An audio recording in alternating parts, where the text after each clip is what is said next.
The morning sun cast long shadows across the marble floors of Alexander Reed's mansion in the affluent Beacon Hill neighborhood of Boston. At 42, Alexander had amassed a fortune that placed him among America's elite. Reed Enterprises dominated the tech industry, with offices spanning from Silicon Valley to Singapore. Every decision Alexander made turned to gold. Every investment, every acquisition, every calculated risk. He stood by the floor-to-ceiling windows of his study, coffee in hand, gazing at the city skyline. His reflection stared back at him. Sharp blue eyes, salt and pepper hair that women found distinguished, and the confident posture of a man accustomed to power. The Wall Street Journal had once called him brilliantly ruthless. Alexander preferred efficiently decisive. Mr. Reed, his house manager, Mrs. Winters, knocked softly before entering. "The new housekeeper starts today. I've briefed her on all protocols." Alexander didn't turn around. "Fine. Make sure she understands the NDA, and that my private quarters remain private." "Of course, sir.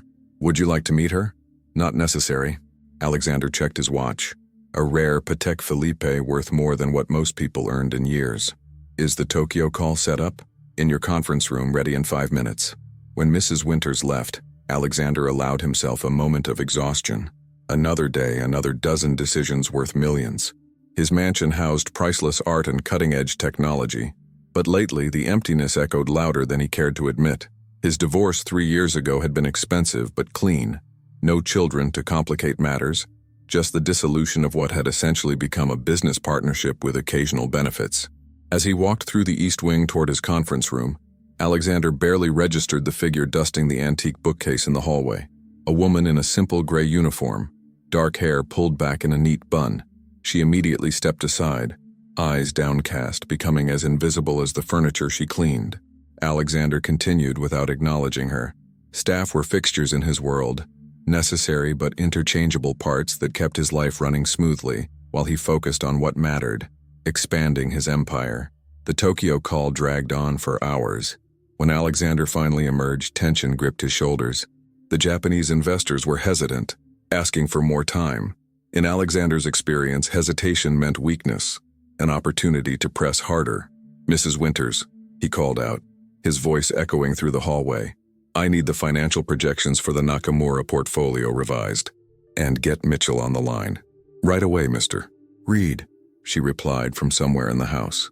Alexander strode into the kitchen, seeking coffee to fuel the next round of calls. He stopped abruptly when he saw the new housekeeper carefully arranging fresh flowers in a crystal vase. Their eyes met briefly before hers darted away. There was something in that fleeting glance. Intelligence? Assessment? It was gone too quickly to decipher, but it pricked at his awareness in a way he found irritating. "You're new," he stated flatly. "Yes, sir." Her voice was soft but clear, with the faintest accent he couldn't place. "Maya Wilson. I started today." Alexander nodded dismissively and poured himself coffee. "The East Wing study needs attention. There was a wine spill by the desk last night. I'll see to it immediately, Mr. Reed." As he turned to leave, Alexander noticed a worn paperback peeking from her pocket, Dostoevsky's Crime and Punishment, in what appeared to be the original Russian. His eyebrow raised slightly, but he said nothing and walked away. The next 2 weeks established a pattern. Alexander barely noticed Maya as she moved efficiently through his home, maintaining his environment without intruding upon it. She was there, then not there, a ghost in gray who disappeared when he entered a room and reappeared after he left to erase any evidence of human presence. Unlike previous housekeepers who attempted small talk or sought his approval, Maya seemed content with invisibility. Occasionally, he'd spot her reading during her breaks. Always different books, always in different languages. A curiosity, but not one worth his limited attention. Until the night everything changed. Alexander was hosting a critical dinner party for investors from across Europe and Asia. The Reed Enterprises board had warned him that securing this multinational coalition was essential for their expansion into emerging markets. 8 powerful men and women sat around his mahogany dining table, each representing billions in potential investment. The conversation flowed smoothly at first, aided by excellent wine and Mrs. Winters' impeccable dinner service. Maya moved silently around the table, refilling glasses and removing plates.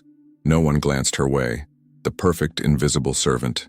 Then Ferdinand Kressler, the German investor, made a comment in his native tongue to his colleague, clearly not intending for Alexander to understand. The German's eyes flicked toward Alexander with thinly veiled disdain as he continued speaking in rapid-fire sentences. Before Alexander could respond with his limited German, Maya spoke from behind Kressler's chair, her voice transformed, confident and fluid as she addressed him in perfect German. The entire table fell silent, staring at the housekeeper who had suddenly materialized from the background. Kressler's face flushed red. He responded sharply in German, to which Maya replied with what appeared to be a polite but firm correction, gesturing subtly toward the financial documents on the table. The Japanese investor, Mrs. Tanaka, narrowed her eyes and asked Maya a question in Japanese. Without hesitation, Maya answered in flawless Japanese, bowing slightly in a perfectly appropriate gesture of respect.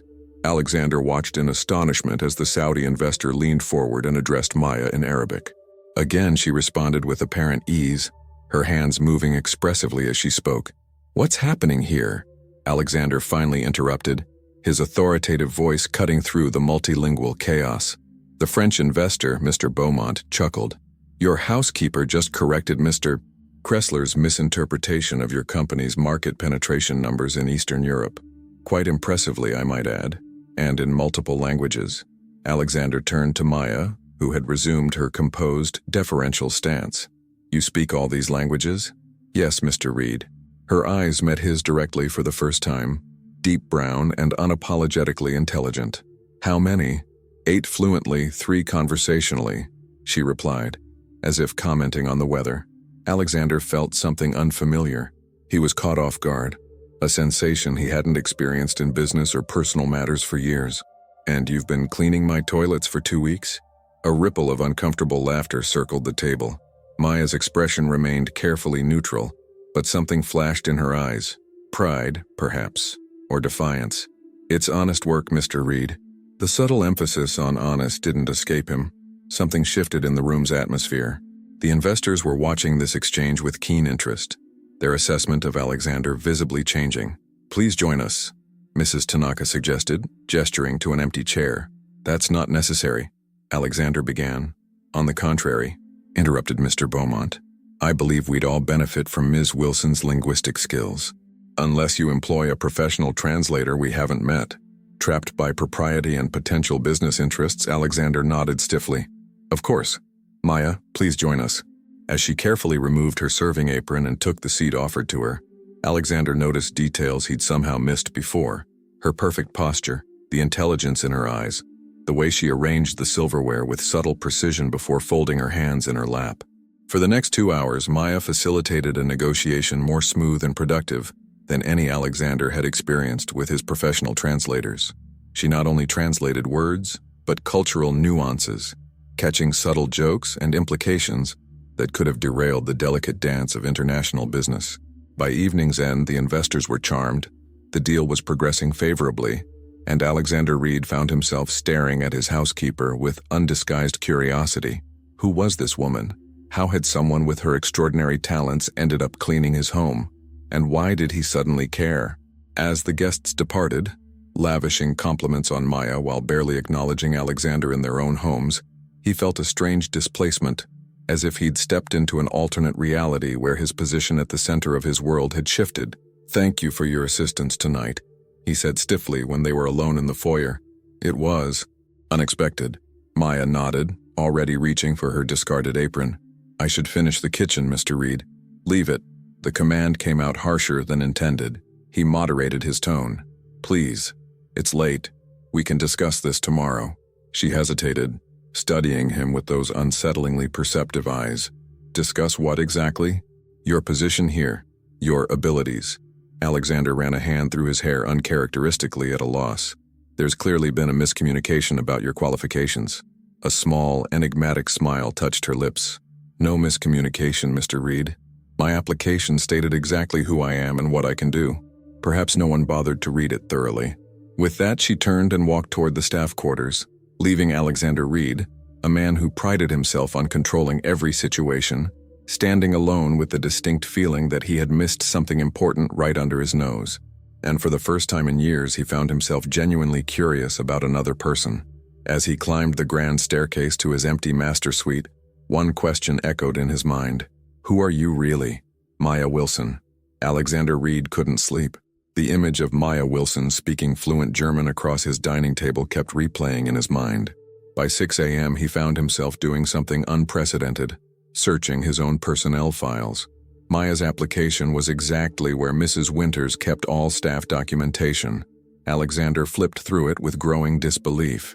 8 languages listed under skills: English, Spanish, French, German, Japanese, Arabic, Russian, and Mandarin.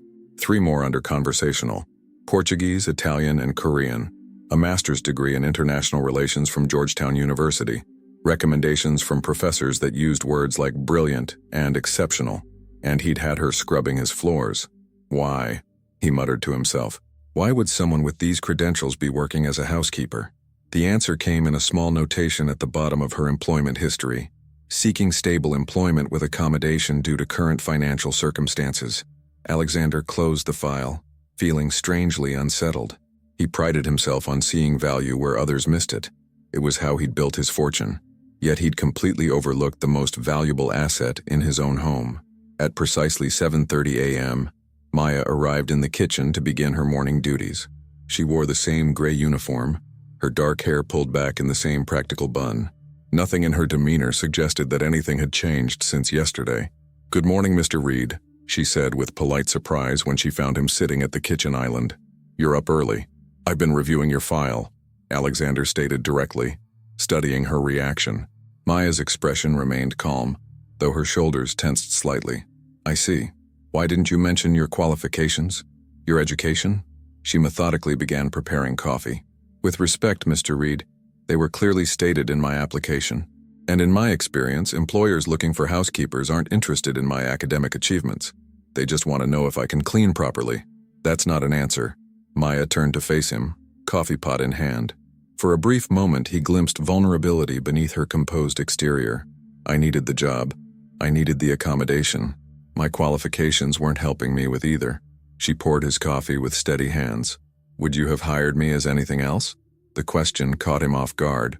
Would he have? His executive team was filled with Ivy League graduates and industry veterans. Would a resume like Maya's have even reached his desk? "That's not the point," he evaded. "You're overqualified for this position. And yet I perform it exceptionally well." A hint of pride colored her voice. "Is there a problem with my work, Mr. Reed?" Alexander found himself unusually flustered. "No, your work is fine. But after last night I assisted with translation during your dinner. I'm happy to help whenever needed, but I was hired as a housekeeper." Maya's tone was respectful but firm. "Unless you're terminating my employment?" The thought hadn't even occurred to him. "No, I'm offering you a different position. Something more suited to your abilities." For the first time, genuine surprise registered on her face.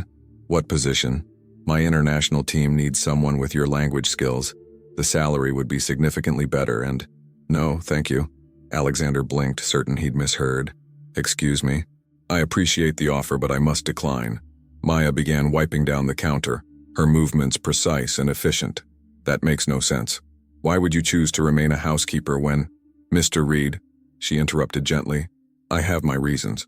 Now, if you'll excuse me, I need to start on the East Wing." She left Alexander staring after her, coffee cooling in his hand. People didn't say no to him. Ever. Especially not to offers that would quadruple their salary. There was more to Maya Wilson than met the eye, and suddenly, Alexander found himself determined to discover what it was. Over the next week, he made it his mission to observe Maya more carefully.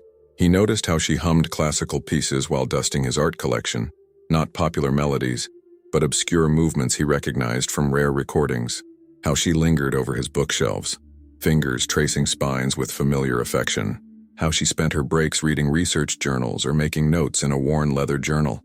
On Friday evening, he deliberately stayed home instead of attending his usual social engagements.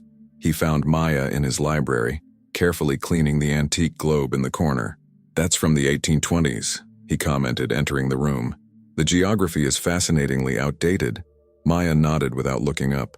The Ottoman Empire still intact, the Austrian Empire at its height. "And look here," she rotated it gently. "New Holland, not yet Australia. You know your historical geography. Maps tell stories better than most history books." She finally glanced up. "Did you need something, Mr. Reed?" He leaned against his desk. "Why did you turn down my offer?" Maya sighed softly. "Mr. Reed, Alexander, he corrected. If we're going to have this conversation, at least use my name. Something shifted in her expression. A small concession. Alexander, my reasons are personal. I'm a curious man, Maya, especially when things don't make sense. She studied him for a long moment. Accepting your offer would complicate things I'm not ready to complicate. This position gives me stability, housing, and most importantly, time. Time for what? Maya hesitated. To sort out certain matters in my life. Financial matters? Because not everything can be solved with money. For the first time, a flash of genuine emotion crossed her face. Something like frustration or pain, quickly masked. Even billionaires must occasionally accept that. Alexander found himself strangely captivated by this glimpse beneath her composed surface. Have dinner with me tomorrow night. Maya blinked. Excuse me? Not as your employer, not as a billionaire. Just dinner. A conversation. That would be inappropriate. Why? You've already dined at my table once? As a translator in an emergency, this would be different. Alexander stepped closer. Different how? You know exactly how. Maya returned to cleaning the globe, her movement slightly less precise than before. I work for you. And if you didn't? She looked up sharply. Are you firing me now? No. Alexander ran a hand through his hair, frustrated. I'm trying to understand you. Last week, 8 powerful investors were eating out of your hand. You could work anywhere, do anything. Instead, you're here hiding your talents while dusting my antiques. Why? Maya straightened, finally meeting his gaze directly. The intelligence in her eyes was unmistakable, but so was a wariness that made him wonder what battles she'd fought. Some of us don't have the luxury of displaying everything we are to the world, Alexander. Sometimes safety lies in being underestimated. She replaced the cloth in her cleaning caddy. Now, if we're done with this conversation, I have work to complete. As she turned to leave, Alexander called after her. The invitation stands. Dinner. Tomorrow night. Just conversation. Maya paused at the doorway, her back to him. You're not used to hearing no, are you? Not particularly no. She glanced over her shoulder and, to his surprise, a small smile played at her lips. Then this is good practice for you. With that, she was gone, leaving Alexander with the strange sensation that he'd just lost a negotiation he hadn't realized he'd entered. That night, he found himself searching online for any information about Maya Wilson. Her digital footprint was surprisingly minimal. A locked-down social media profile, a mention in a Georgetown University publication about a thesis on linguistic patterns in international diplomacy, and nothing recent. It was as if she'd deliberately faded from view 2 years ago. The mystery only deepened his fascination. The following evening, Alexander had his chef prepare dinner anyway, setting the small table in the garden terrace rather than the formal dining room. When Maya didn't appear, he ate alone, watching the sunset cast long shadows across his manicured grounds. He was surprised by his own disappointment, a feeling so unfamiliar he struggled to identify it at first. When had anyone's absence affected him this way? Later, passing the staff quarters on his way to his home gym, Alexander paused. Light spilled from beneath Maya's door, and he could hear her voice speaking softly in what sounded like Japanese. A phone conversation, perhaps? He continued walking, uncomfortable with his own curiosity. Whatever Maya Wilson was hiding, whatever had brought her to his door seeking the invisibility of household staff, it was her story to tell, or not. For the first time in longer than he could remember, Alexander Reed had encountered a puzzle he couldn't solve with money, power, or influence. And despite himself, he found the experience strangely exhilarating. 3 days passed with a palpable tension filling Alexander Reed's mansion. Maya continued her duties with the same quiet efficiency, but something had shifted. Their interactions, once perfunctory, now crackled with unspoken questions. Alexander found himself creating reasons to be in whichever room she was cleaning, while Maya seemed determined to maintain her professional distance. On Wednesday morning, Alexander's executive assistant Diane arrived with urgent news. A delegation from Beijing had moved up their visit by 2 weeks. They would arrive in Boston tomorrow for negotiations that could make or break Reed Enterprises' expansion into the Asian market. Our translator has food poisoning, Diane explained, her voice tight with stress, and the agency can't find a replacement with the necessary security clearances on such short notice. Alexander's thoughts immediately turned to Maya. I have someone. A translator with expertise in international business law and technical patents who can pass a security check? Diane looked skeptical. Trust me. Alexander was already heading toward the East Wing where Maya was organizing his library. He found her cataloging a shelf of first editions, her fingers moving carefully over the aged leather spines. For a moment, he simply watched her work, struck by the reverence in her touch. This was not a woman who merely cleaned his home. This was someone who understood the value of what it contained. "Maya," he called, stepping into the room. She turned, her expression carefully neutral. "Mr. Reed, I need your help." Alexander rarely uttered those words, and they felt strange on his tongue. Something flickered in her eyes. Curiosity, perhaps. What kind of help? Professional help. He explained the situation with the Beijing delegation. "I need someone who speaks Mandarin at a technical level and understands international business." Maya's posture stiffened. "I'm sorry, but I can't." "Can't or won't?" Alexander challenged. "Because your resume says you're fluent in Mandarin, and I've seen what you can do." "It's not a question of ability," she said quietly. "Then what?" Alexander stepped closer. "I'm offering you triple your daily wage for 2 days of translation work. What possible reason could you have to refuse?" Maya's composure wavered for a moment. She glanced toward the window, seeming to debate with herself. "I cannot be photographed or recorded," she finally said. "No media presence. No public documentation of my participation." Alexander frowned. "Why would that—" "Those are my terms," she interrupted, her tone leaving no room for negotiation. "I'll help you, but my presence remains off the record, completely." The businessman in Alexander recognized the steel in her voice. She wouldn't budge on this point. The mystery deepened, but his immediate problem had a solution. "Agreed," he said. "You'll be listed as a private consultant. No photographs, no recordings." Maya nodded once. "I'll need the briefing materials tonight. All technical documents, previous communications, and your strategic goals for the negotiation. Diane will deliver everything to your quarters." Alexander studied her face, searching for clues. "Thank you." "Don't thank me yet, Mr. Reed." A ghost of a smile touched her lips. "The Beijing team from Huang Technologies is notorious for their aggressive negotiation tactics. Tomorrow will be interesting." Alexander raised an eyebrow. "You know who we're meeting with?" "Of course." Maya returned to shelving books as if they'd been discussing the weather. "Jin Huang's company has been trying to acquire your semiconductor patents for the past 18 months. They've approached 3 of your competitors with similar technologies. Their last 2 attempts at partnership negotiations broke down over intellectual property rights." Alexander stared at her, astonished. This information wasn't public. His own team had only uncovered it through expensive corporate intelligence. "How do you know that?" Maya's eyes met his, suddenly unreadable. "I read the financial papers, Mr. Reed. Now, if you'll excuse me, I have work to finish before I begin preparing for tomorrow." She turned away, effectively dismissing him from his own library. Alexander left with more questions than answers, and the distinct feeling that Maya Wilson was not merely hiding something. She was hiding something significant. That evening, Alexander had a security team run a discreet background check on Maya. The results only deepened the mystery. Maya Wilson had existed on paper for just over 2 years.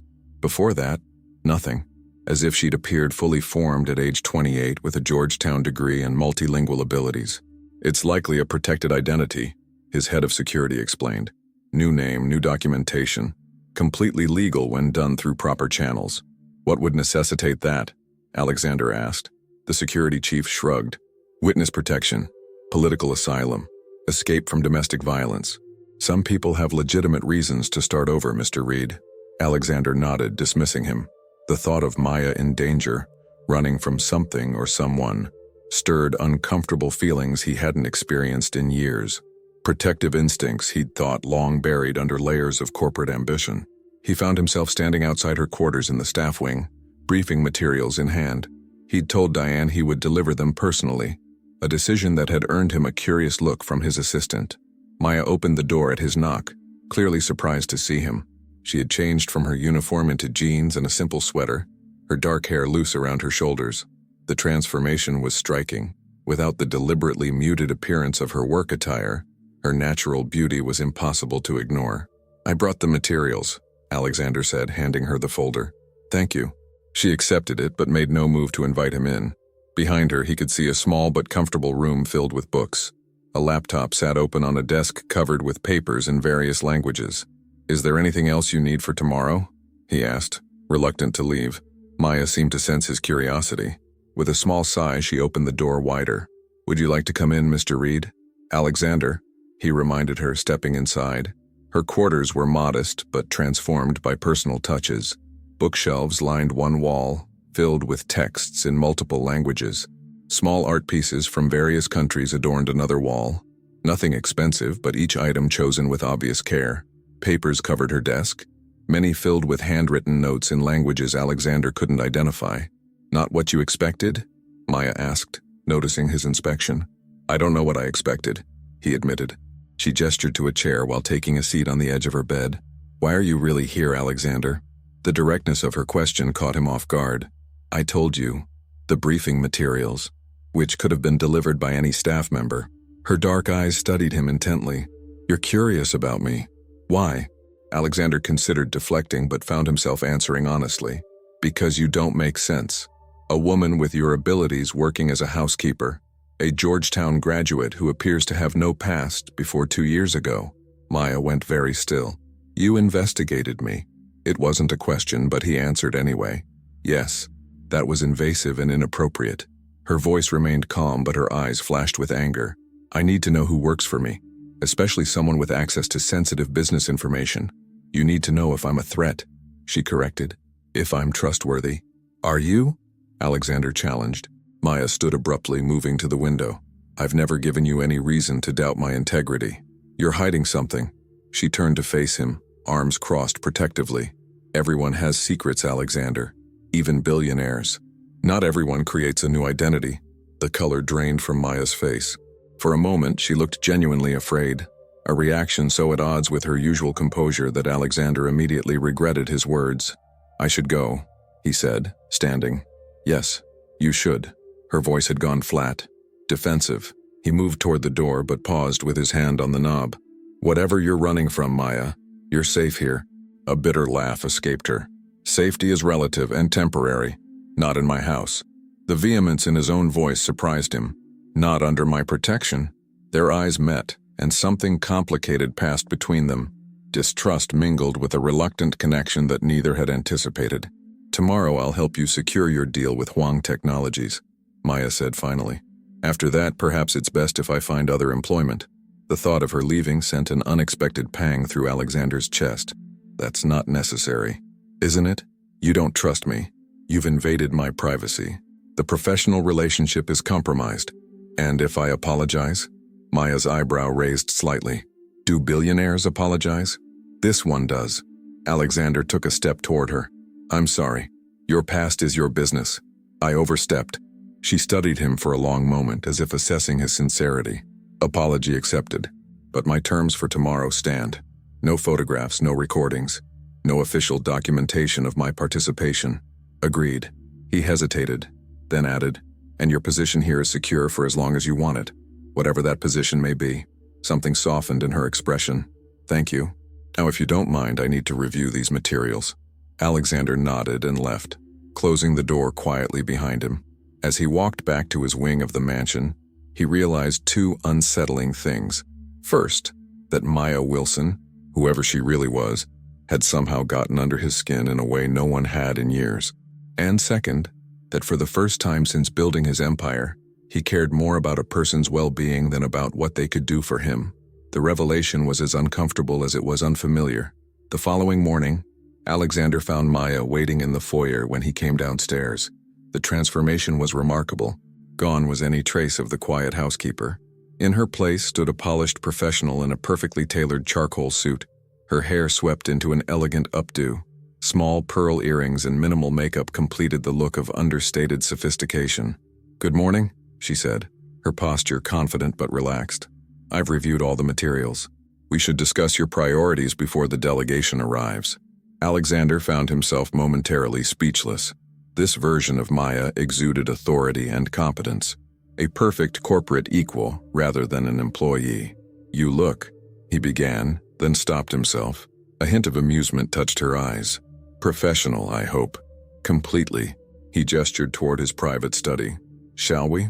For the next hour, they strategized with an ease that surprised him. Maya's grasp of the technical aspects of his semiconductor patents impressed even Alexander, who had personally overseen their development. More striking was her insight into Chinese business culture and negotiation tactics. Jin Huang will open with flattery, then immediately press on your patent exclusivity clause, she explained. When you resist, his deputy Li Wei will suggest a compromise that still gives them what they want, just packaged differently. Don't engage with that diversion. How can you possibly know their strategy? Alexander asked. Maya's expression revealed nothing. Let's just say I've encountered similar negotiation patterns before. Before he could press further, Diane announced the arrival of the Beijing delegation. Maya immediately shifted her position to stand slightly behind Alexander, visible but deliberately secondary. Remember, she murmured as they walked to the conference room, I'm just a translator, not an advisor, not a strategist. Understood.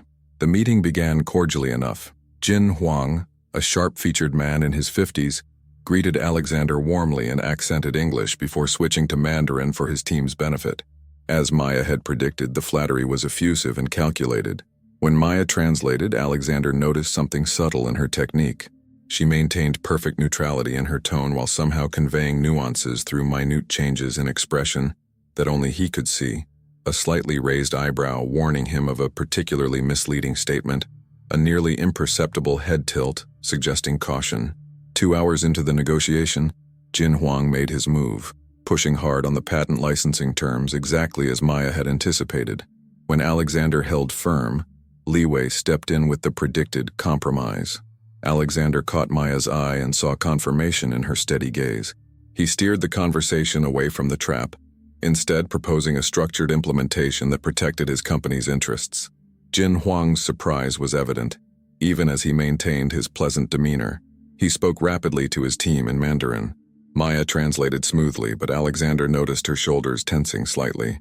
They're discussing whether someone on your team has leaked their strategy, she whispered during a break in the conversation. Mr. Huang just said it's impossible that you anticipated their approach so perfectly. Alexander kept his expression neutral. Tell them I've simply done my homework on their negotiation history, Maya translated, adding something that made Jin Huang's eyes widen slightly before he laughed with genuine amusement. What did you say to him? Alexander asked, when the Chinese businessman turned to consult with his team. I used an old Chinese proverb about the fox who tries the same trick too many times. A small smile touched her lips. He appreciated the cultural reference. By late afternoon, the negotiations had progressed remarkably well. Alexander had secured most of his key points while offering enough concessions to keep the partnership viable. As they prepared to adjourn until the following day, Jin Huang approached Maya directly, speaking to her in rapid Mandarin. Her response was brief but appeared to satisfy him. He nodded respectfully before turning back to Alexander to say his goodbyes.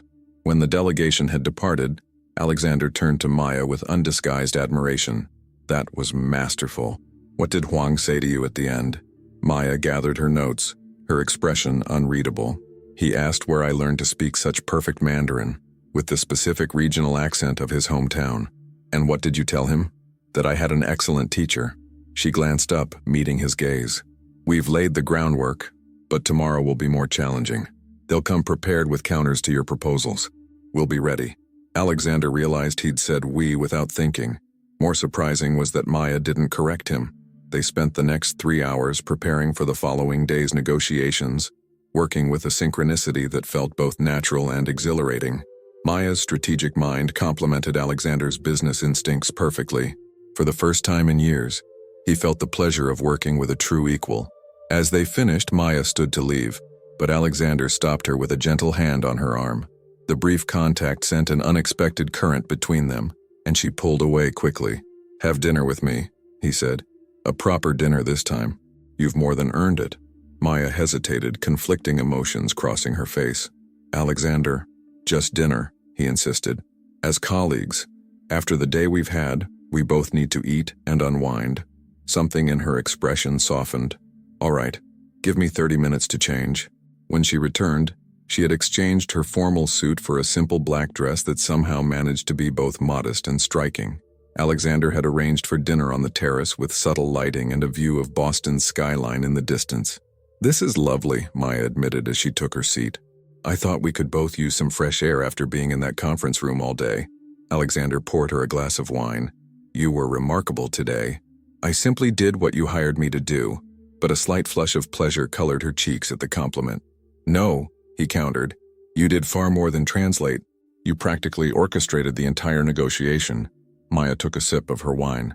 I have some experience in these matters. Clearly. Alexander studied her across the table. Where did you learn to negotiate like that? It's not something they teach in international relations programs, even at Georgetown. She set down her glass, her expression turning guarded once more. Alexander, we had a pleasant day working together. Let's not ruin it with more questions about my past. I'm not investigating you, he assured her. I'm trying to know you. There's a difference. The distinction seemed to surprise her. For a moment, the walls behind her eyes lowered slightly. My father was a diplomat, she said finally. I grew up around negotiations and learned to read people from a very young age. It was the first personal detail she had voluntarily shared, and Alexander recognized it for the small gift it was. Is he still in diplomatic service? A shadow crossed her face. No, he died 3 years ago. I'm sorry, Alexander said gently. Maya nodded, accepting his condolence. He was a good man, principled. He taught me that true negotiation isn't about winning. It's about understanding what the other side truly needs versus what they merely want. A lesson many businessmen never learn, Alexander acknowledged. Including you? Her question carried no judgment, only curiosity. Alexander considered it honestly. I've been accused of ruthlessness more often than empathy, but I'd like to think I understand the difference between needs and wants. And what does Alexander Reed want that he doesn't need? Maya asked, her eyes reflecting the soft lights of the terrace. The question hung in the air between them, somehow more intimate than he'd anticipated. I used to think they were the same, he admitted. Success, recognition, power, the empire I've built. And now?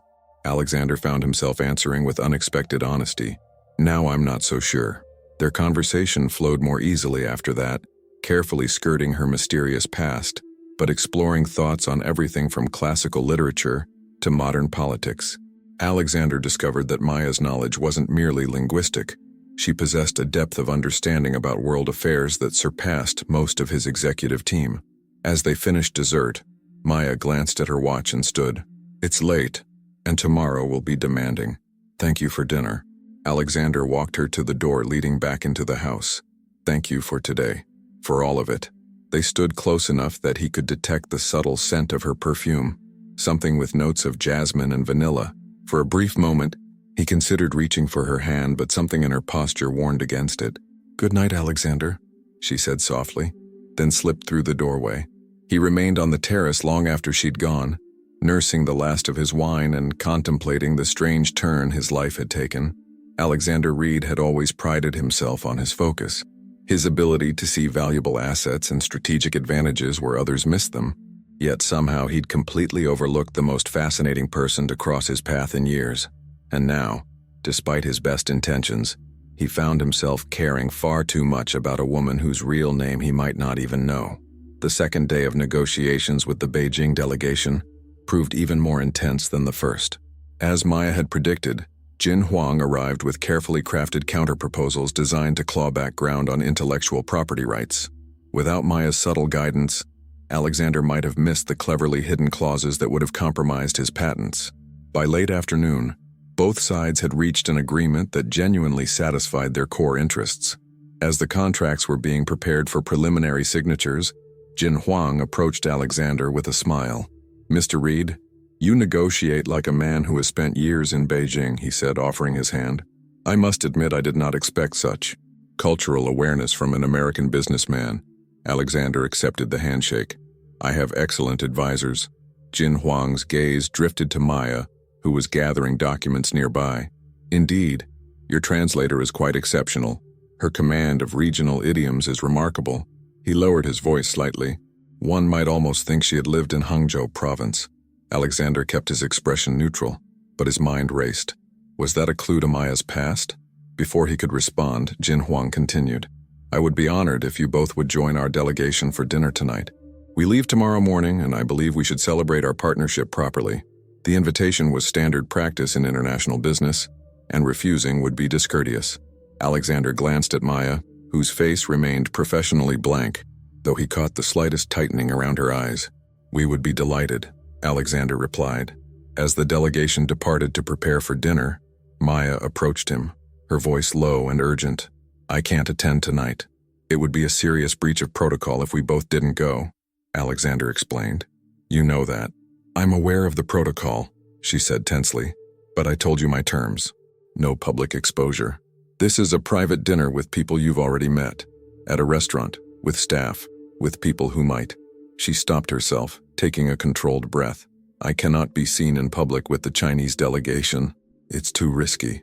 Alexander studied her face, seeing genuine fear beneath her composed exterior. What are you afraid of, Maya? She looked away. Please make my apologies. Tell them I'm ill. Look at me, he said gently. When she met his eyes, he continued. I promised you'd be safe here. That extends beyond these walls. If you're concerned about exposure, we'll use the private dining room at Menton. No public access, no photographers, complete discretion. Maya seemed to be weighing her options, calculating risks he could only guess at. I'll have Diane arrange everything, he added. Complete privacy. After a long moment, she nodded reluctantly. All right, but I need to be absolutely certain no one can photograph or record me. You have my word. 3 hours later, they were seated in Menton's most exclusive private dining room. Alexander had ensured that the staff signed confidentiality agreements, a request they were accustomed to from high-profile clients. The Beijing delegation seemed pleased with the arrangement, appreciating the exclusivity and attention to detail. Maya had chosen a deep burgundy dress with long sleeves and a high neckline, elegant but conservative. Her hair was swept up, emphasizing the graceful line of her neck. Despite her initial reluctance, she conducted herself with perfect poise, translating smoothly and engaging in conversation when addressed directly. Halfway through dinner, Jin Huang raised his glass in a toast, speaking first in Mandarin, then in English. To new partnerships and old traditions, he said, his eyes moving meaningfully between Alexander and Maya. May both flourish with proper care and respect. As glasses clinked, Li Wei spoke directly to Maya in Mandarin. Alexander couldn't understand the words, but the effect on Maya was immediate. Her hand froze mid-air, her face momentarily rigid before she recovered her composure. She responded in equally fluent Mandarin, her tone light, but her eyes alert. The exchange continued for several moments before Jin Huang interjected with what sounded like a gentle reprimand to his colleague. Is everything all right? Alexander asked Maya quietly when the conversation shifted. Fine, she murmured, but he noticed her hand trembling slightly as she reached for her water glass. The remainder of dinner proceeded without incident, though Alexander observed Maya growing increasingly tense as the evening progressed. When they finally bid farewell to the delegation in the restaurant's private exit, she exhaled audibly. What happened back there? Alexander asked as his driver pulled away from the curb. What did Li Wei say to you? Maya stared out the window at the passing city lights. He asked if we had met before, said I reminded him of someone. Had you? Met before? She turned to look at him, her eyes unreadable in the dim car interior. No. Alexander sensed she wasn't telling him everything, but he didn't press. The evening had clearly strained her nerves, and he found himself more concerned with her comfort than with satisfying his curiosity. When they arrived back at the mansion, he walked her to the door of the staff wing. Thank you for tonight, for everything these past 2 days. The deal wouldn't have happened without you. Maya offered a tired smile.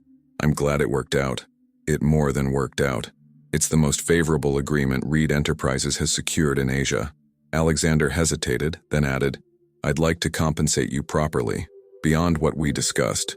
That's not necessary. It is. He reached into his jacket and pulled out an envelope. This isn't charity, Maya. It's what you earned. She accepted the envelope reluctantly. Thank you. As she turned to go, Alexander gently caught her arm. Maya, whatever you're running from, whatever you're afraid of, I meant what I said. You're safe here. For a moment, something raw and vulnerable flashed in her eyes, a glimpse behind the careful walls she maintained.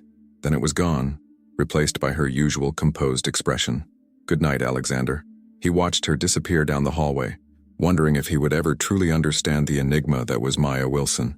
The following morning, Alexander was surprised to find Maya in her housekeeper's uniform, methodically dusting the shelves in his office as if the events of the past 2 days had never occurred. What are you doing? He asked from the doorway. She glanced up briefly. My job, Mr. Reed. The return to formality stung more than he expected. After what you accomplished yesterday, you're back to dusting my bookshelves? That was a temporary arrangement. Her voice was carefully neutral.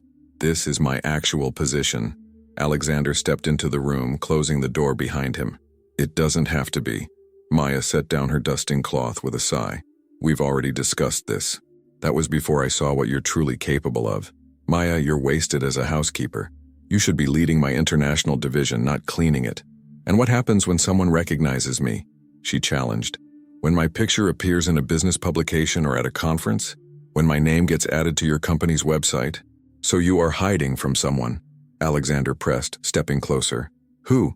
Maya's composure slipped. Stop investigating me, please. I'm trying to help you. I didn't ask for your help.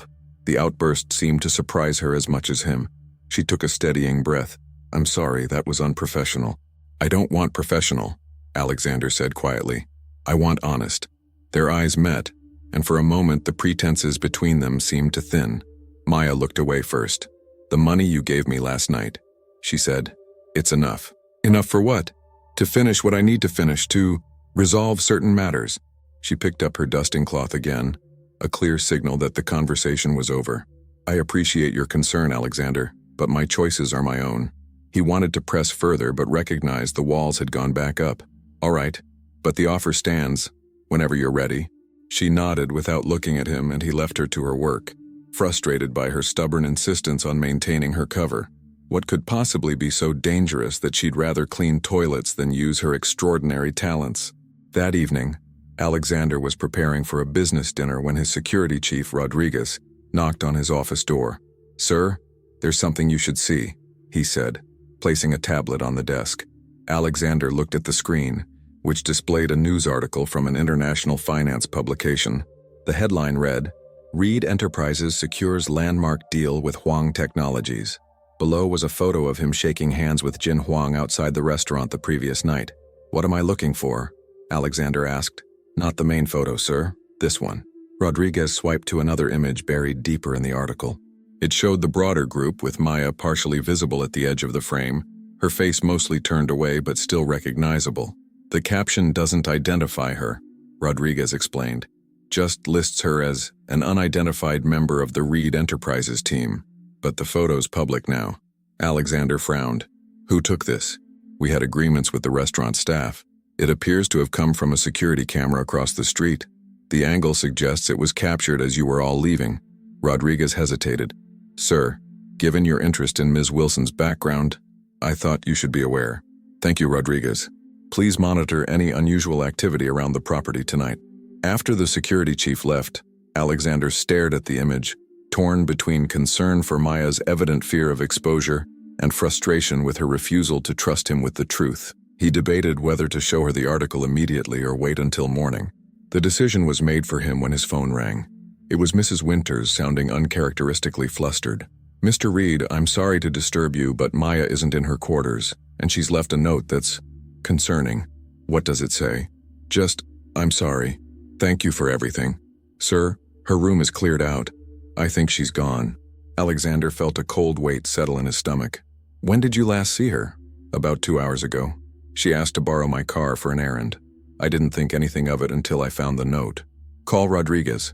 Tell him to check if she's still on the property or if she took your car. I'll be right there. Alexander hurried to the staff wing, finding Mrs. Winters standing outside Maya's open door. The room was immaculate, bed made, surfaces clear. It looked as if no one had ever lived there, except for the note on the pillow and a small package wrapped in plain brown paper. He picked up the package, which had his name written on it in Maya's elegant handwriting. Inside was a book, a first edition copy of The Great Gatsby in pristine condition. This must have cost her thousands, he murmured, carefully opening the cover to find an inscription. To Alexander, so we beat on, boats against the current, borne back ceaselessly into the past. Thank you for showing me that some men can be trusted. Maya Rodriguez appeared in the doorway. Sir, Mrs. Winters' car is gone. Security footage shows Ms. Wilson leaving the property at 6:47 p.m. Track the car, Alexander ordered. Already done. GPS shows it parked at South Station. The train station. She was running. Again. Get my car ready, Alexander said, already moving toward the door. And find out what trains are leaving in the next hour. 30 minutes later, Alexander strode through South Station, scanning the crowds for Maya's familiar figure. Rodriguez had confirmed that Mrs. Winters' car was in the short-term parking garage, but there were dozens of possible trains Maya could have taken. He was about to give up when he spotted her, seated alone in the waiting area for Track 7. She wore jeans and a simple sweater, a small backpack at her feet, the picture of an ordinary traveler, except for the tension evident in her posture and the vigilant way her eyes scanned the station. Alexander approached slowly, not wanting to startle her. She saw him when he was still 20 feet away, her eyes widening in surprise, then resignation. "How did you find me?" she asked as he sat beside her. "You borrowed Mrs. Winter's car. It has GPS." He glanced at the departure board. "New York?" Maya nodded. "Just the first stop. You were going to leave without saying goodbye. It's easier that way." She wouldn't meet his eyes. "Cleaner. Because of the photo in the article?" Alexander asked quietly. Her head snapped up. "What photo?" He pulled out his phone and showed her the image. Maya's face drained of color as she stared at it. "It doesn't identify you," he said quickly. "Just an unnamed team member." "It doesn't matter." Her voice was barely audible. "If it's online, they'll find it. They'll find me." "Who will find you, Maya?" Alexander asked, fighting to keep the frustration from his voice. "Who are you running from?" She closed her eyes briefly, seeming to wage some internal battle. When she looked at him again, her decision was clear. "Not here," she said, standing. "Too public. My car's outside, we can talk there." Maya hesitated, then nodded, grabbing her backpack. As they walked through the station, Alexander noticed her constantly scanning their surroundings, checking reflective surfaces, pausing occasionally to let people pass, the habits of someone who knew how to avoid surveillance. Once inside his car, with the privacy screen raised to block the driver's view, Maya seemed to deflate slightly, the constant vigilance taking its toll. "You should have let me go," she said softly, not without an explanation. Alexander turned to face her. "I think you owe me that much." Maya stared out the window at the passing city lights.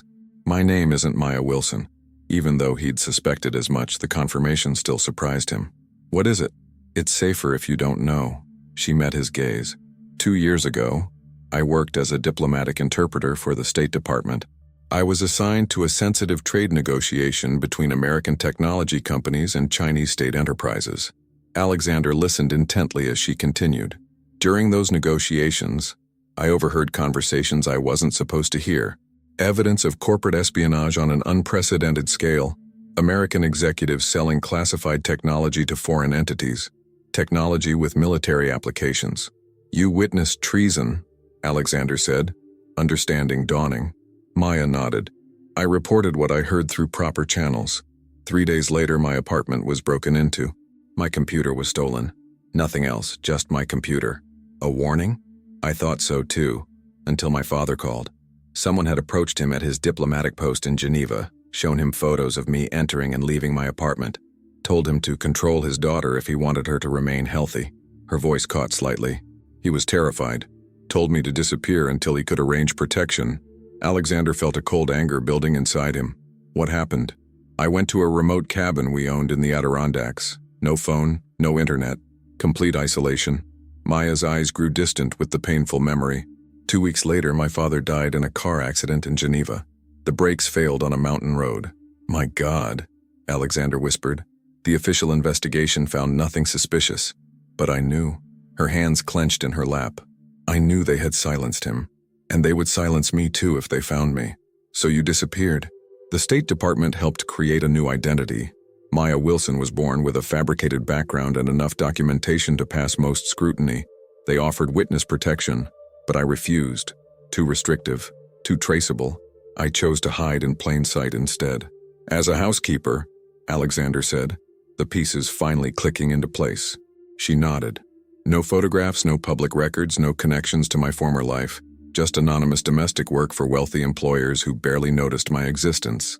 Until me," Alexander said quietly. A small, sad smile touched her lips. "Until you. The delegation," he realized. "You were afraid someone would recognize you from those negotiations 2 years ago." Jin Huang wasn't part of those talks, but his company has close ties to the enterprises that were. Maya ran a hand through her hair, a gesture of rare agitation. Li Wei's question at dinner, asking if we'd met before, it wasn't innocent. He was probing. "And now there's a photo connecting you to Reed Enterprises," Alexander concluded. "Which is why you ran." "I have to keep moving," Maya insisted. "If they find me, if they think I might still have evidence, or that I've told someone." "What evidence? Do you have proof of what you witnessed?" She hesitated, then reached into her backpack and pulled out a small encrypted external hard drive. Audio recordings from the negotiations, conversations that weren't supposed to be captured by the official transcription system, names, dates, details of the technology transfers. Alexander stared at the inconspicuous device. Why not turn it over to the authorities? Because I don't know who I can trust, Maya said, her voice breaking slightly. The people involved have connections throughout government and industry. My father was a career diplomat with decades of service and impeccable security clearances. If they could get to him. The vulnerability in her expression made Alexander's chest tighten. Without thinking, he reached for her hand. This time, she didn't pull away. Come back to the house, he said, not as Maya the housekeeper. As yourself, whoever you really are. Let me help you. She shook her head. I can't put you in danger. I'm Alexander Reed, he said with a confidence that wasn't entirely bravado. My company employs former intelligence officers and security specialists from 3 countries. My home has better security than some embassies. If you can't be safe with me, you can't be safe anywhere. Maya looked down at their joined hands. Why would you do this? Risk yourself, your company? The question hung between them, demanding an honesty Alexander hadn't fully acknowledged even to himself. Because in 2 weeks you've shown me more of yourself, even hidden behind a false identity, than anyone I've known in years. Because you challenge me, surprise me, make me question my priorities. Because the thought of you disappearing feels. He searched for the right word and settled on the simple truth. Wrong. Maya's eyes glistened with unshed tears.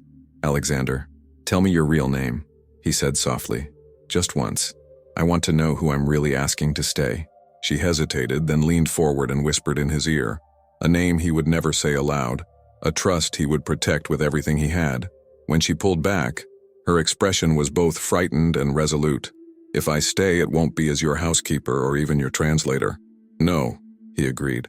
It would be as my partner, in finding justice for your father, in exposing whoever is behind this in whatever comes after. And if nothing comes after? If this ends badly? Alexander squeezed her hand gently. Then at least we'll face it together. For the first time since he'd known her, Maya's smile reached her eyes, a genuine expression of hope breaking through the fear and isolation of the past 2 years. Take me home, she said quietly. As the car turned back toward Beacon Hill, Alexander knew his life had irrevocably changed. The empire he'd built, the power he'd accumulated, none of it compared to the fierce protectiveness he felt toward the woman beside him. For the first time in his adult life, Alexander Reed had found something he valued more than success, and he would move heaven and earth to keep her safe. The mansion felt different when they returned, no longer merely Alexander's domain but a sanctuary they would share. He led Maya not to the staff wing but to the guest suite in the main house, a space befitting her true status as his partner rather than his employee. Tomorrow we begin planning, Alexander said as they stood in the elegantly appointed sitting room. But tonight you should rest. Maya set her backpack on a nearby chair, her eyes taking in the luxurious surroundings. I've cleaned this room dozens of times. Strange to be staying in it. It's yours for as long as you need it. He hesitated at the door. Good night. Alexander, she called softly as he turned to leave. When he looked back, she said simply, Thank you for coming after me. He nodded once and left her to settle in, knowing they both needed time to process the seismic shift in their relationship. The following morning, Alexander canceled all appointments and summoned his most trusted security advisor, former CIA operative James Chen, to a private meeting in his home office. Maya joined them, dressed in clothes borrowed from Diane, who was similar in size but whose polished business attire transformed Maya yet again. Everything said in this room stays in this room, Alexander told Chen after introducing Maya only as a consultant with sensitive information. Chen nodded, his shrewd eyes assessing Maya with professional interest. Over the next hour, Maya outlined her story without revealing her real identity, providing only the essential details needed to explain the threat. Chen listened without interruption, occasionally making notes. You have the recordings? He asked when she finished. Maya hesitated, looking to Alexander, who nodded reassuringly. She retrieved the external drive from her backpack and handed it to Chen. I'll need to analyze this securely, and I'll want to run background on the names you mentioned. Discreetly. Chen's expression was grim. If what you're saying is accurate, these people won't hesitate to eliminate anyone they consider a threat. They've already proven that, Maya said quietly. What's our next move? Alexander asked. Chen considered for a moment. First, we secure Ms. Wilson's position here. New security protocols, limited access to her presence in the house. Second, I analyze the evidence and build a dossier we can take to trusted contacts in federal law enforcement, people I know personally who are above reproach. And third, Alexander pressed, we prepare for the possibility that her cover is already blown. Chen's gaze was direct. The photo in that article may have already been flagged in their surveillance systems. We should assume they're looking for her right now. Maya's face paled, but she maintained her composure. How long do we have? Hard to say. Days, maybe weeks if we're lucky. Chen stood pocketing the drive. I'll begin immediately. In the meantime, she shouldn't leave the property. After Chen departed, Alexander found Maya standing by the window, arms wrapped around herself as if for protection. He doesn't think I should have come back here, she said without turning. He thinks I've put you in danger. Chen's job is to assess threats, not make my decisions. Alexander moved to stand beside her. And he's wrong. This is exactly where you should be. Maya finally looked at him, her eyes troubled.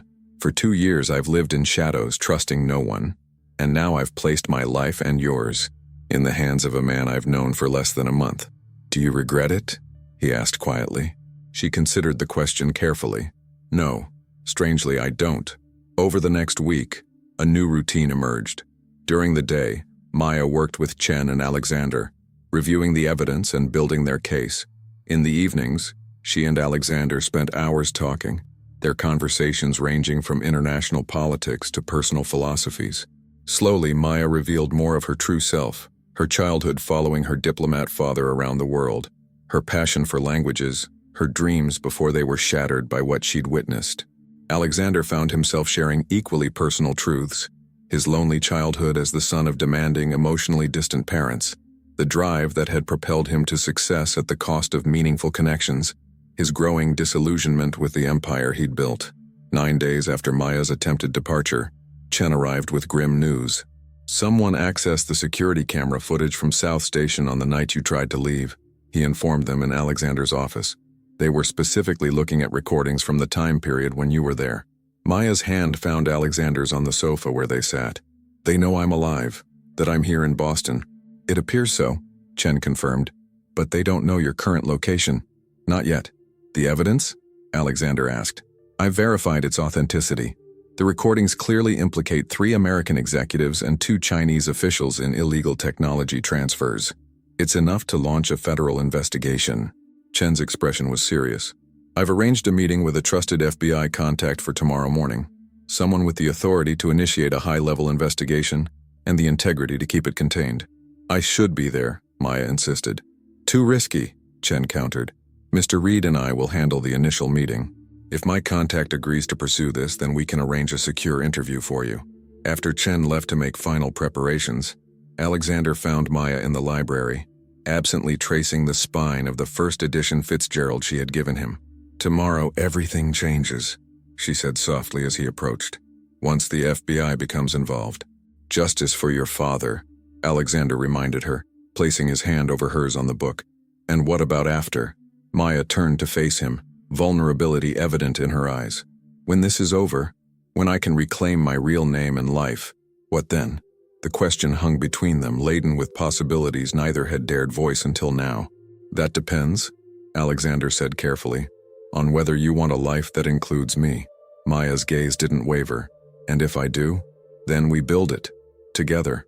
He stepped closer, drawn by the magnetic pull that had existed between them since that first dinner with the investors. These past weeks have shown me what's been missing in my life. Not success or power or wealth. Connection. Purpose beyond profit. Alexander Reed reformed billionaire. A small smile played at her lips, but her eyes remained serious. Reformed by you. He reached up to touch her cheek gently. By knowing you. The real you. The moment stretched between them, taut with unspoken feelings and shared understanding. Maya leaned forward slightly, her lips parting. The library door burst open as Chen rushed in, his expression urgent. We have a problem. A major security breach at the perimeter. Armed intruders on the grounds. Alexander immediately shifted into crisis mode. How many? At least 4 that we can see on the cameras. Professionally equipped. Chen was already moving toward the door.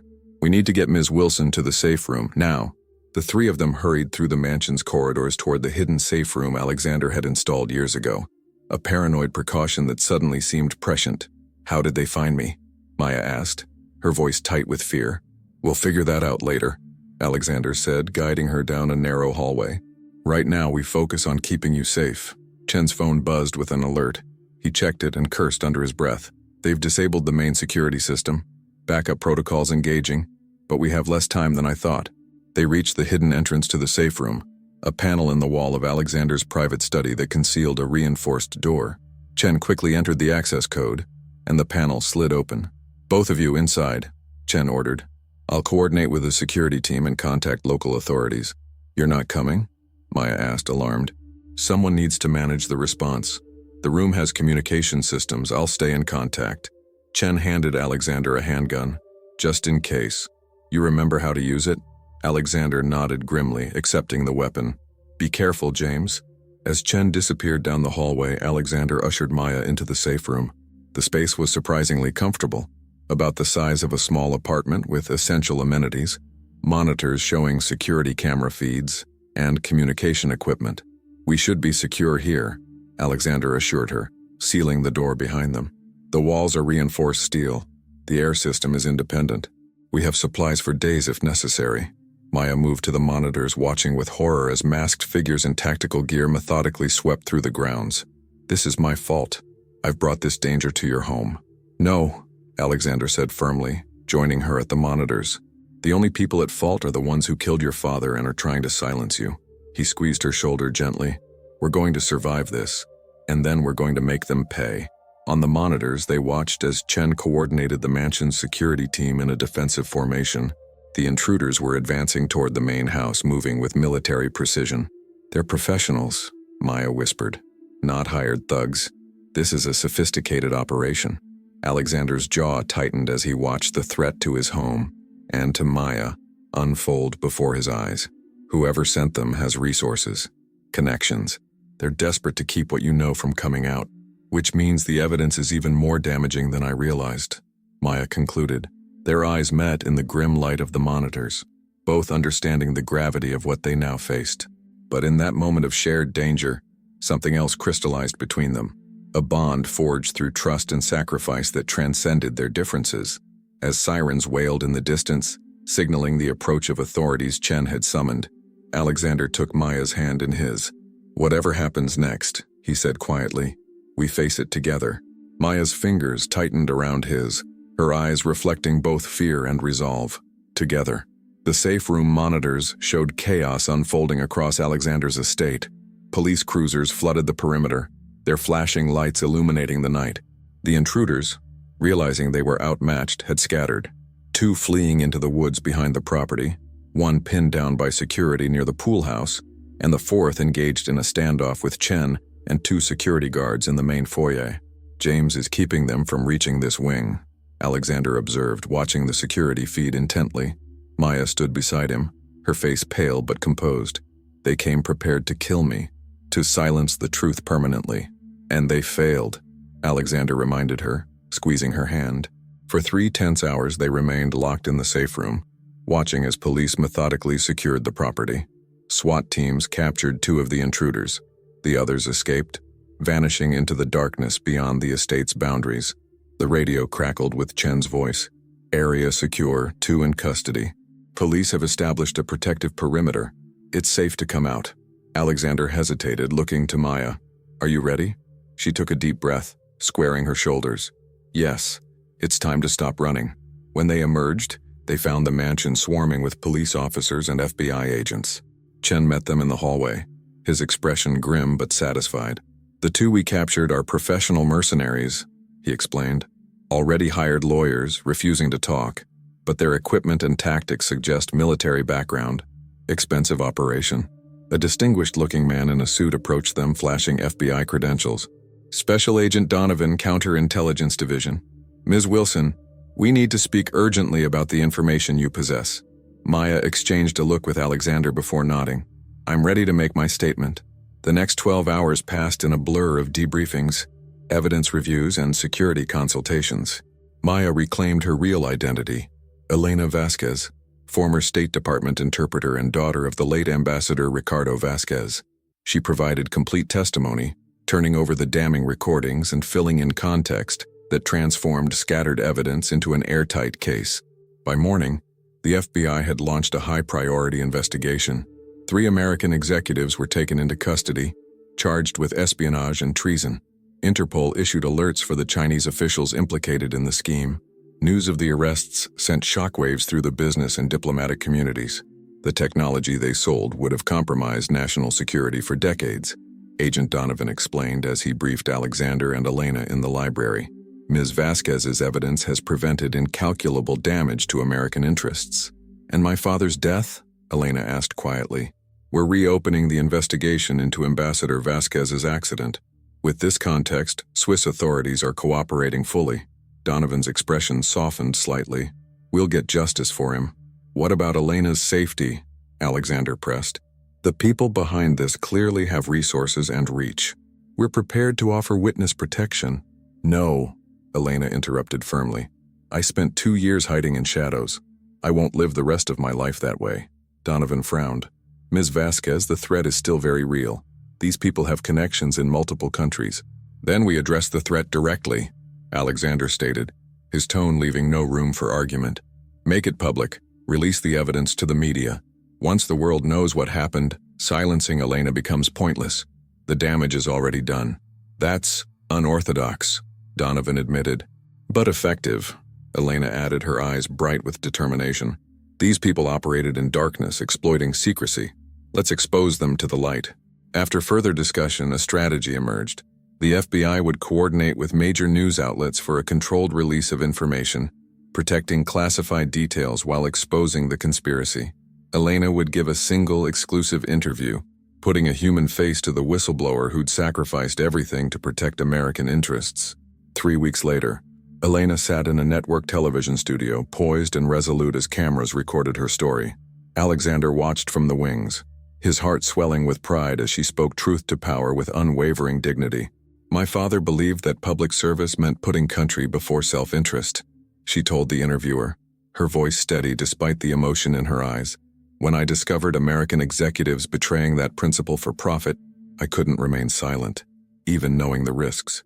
You lost everything, the interviewer observed. Your career, your identity, your father. Elena nodded, a quiet strength emanating from her. For 2 years I lived as someone else, always looking over my shoulder. But truth doesn't stay buried forever. And now, do you feel vindicated? I feel hopeful, Elena replied, her gaze briefly finding Alexander off camera. Justice is finally being served. My father's death won't go unpunished, and I can reclaim my life, a different life than I planned, but perhaps a better one. The interview became the centerpiece of an international story that dominated headlines for weeks. The executives faced trial. Diplomatic relations with China endured a tense period of recalibration. Elena received both threats and accolades, but the public nature of her testimony provided the protection that secrecy never could. The world was watching now. Any move against her would only confirm the guilt of those she'd exposed.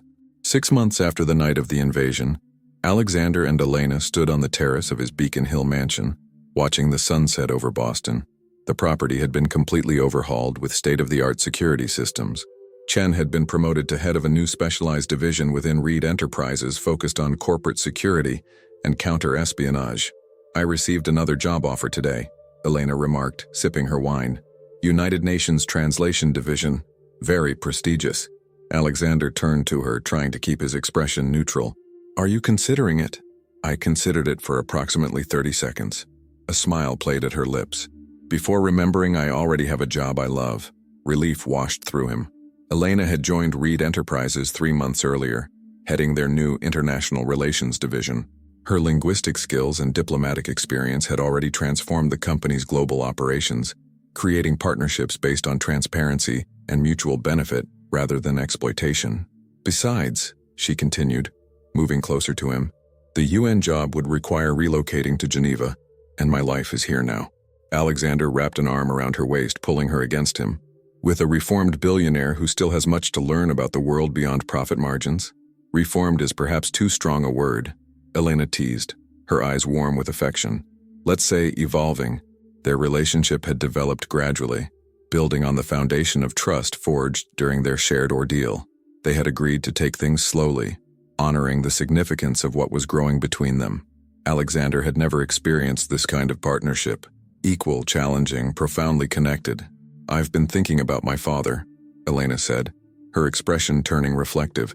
How ironic that his death ultimately led to exposing the very corruption he fought against his entire career. "He would be proud of you," Alexander said softly. "You finished what he started. Sometimes I wonder what he would think of us." She glanced up at Alexander with a hint of vulnerability. The diplomat's daughter and the corporate titan. Two very different worlds. "Not so different," Alexander countered. "We both value integrity, even when it costs us. We both recognize that power, whether political or economic, carries responsibility." Elena nodded thoughtfully. "Perhaps that's why we understand each other. We've both seen the shadow side of the systems we operate within, and chosen to be the light instead," Alexander finished. As the last rays of sunlight gilded the Boston skyline, Alexander turned to face Elena fully. He took both her hands in his, suddenly feeling uncharacteristically nervous. "When we met, when you were Maya, I saw only the surface. A housekeeper, someone to command rather than connect with." He shook his head at his own blindness. "I missed everything important about you. You saw me eventually," Elena reminded him. "When it mattered most. I don't want to miss anything else," Alexander continued, his voice deepening with emotion. "Not a moment, not a detail, not a single facet of who you are." Understanding dawned in Elena's eyes as Alexander reached into his pocket and withdrew a small velvet box. "Elena Vasquez," he said, opening it to reveal a stunning emerald ring. "Will you marry me? Not the billionaire and the linguist, just Alexander and Elena, building something true together." Tears glistened in her eyes as she gazed at the ring, then at the man holding it. "The emerald was my mother's birthstone." "I know," Alexander said softly. "I asked your uncle for her favorite color. I wanted something that connected to your past, not just our future." Elena touched his face gently, her expression radiant with love and certainty. "Yes, Alexander.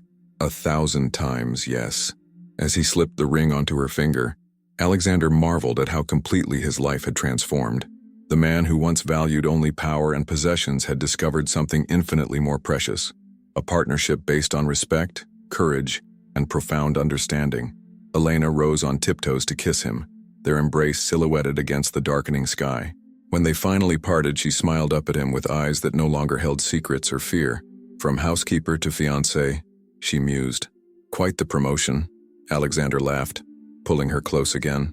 "The best decision I ever made was looking past your uniform to see the extraordinary woman beneath it. And the best decision I ever made was trusting you with my truth," Elena replied, resting her head against his chest. "Even when everything in me screamed to keep running." Together they stood watching night fall over the city. No longer two people from different worlds, but partners who had forged something new and unbreakable. The billionaire had fallen in love with a woman he once barely noticed, discovering that true wealth lay not in what he possessed, but in whom he cherished. And the woman who had lived in shadows had stepped into the light, finding that justice and love could triumph even over the most powerful adversaries. As lights twinkled across Boston, Alexander and Elena remained on the terrace, planning their future. A future neither could have imagined that first day when a quiet housekeeper dusted bookshelves, while a distracted billionaire barely glanced her way. Life had brought them together through the most unlikely circumstances, proving that sometimes the greatest treasures are hidden in plain sight, waiting only for someone to truly see. Subscribe to The Maid's Secret for full stories with shocking twists. Like the video and comment your city and local time to appear in future credits.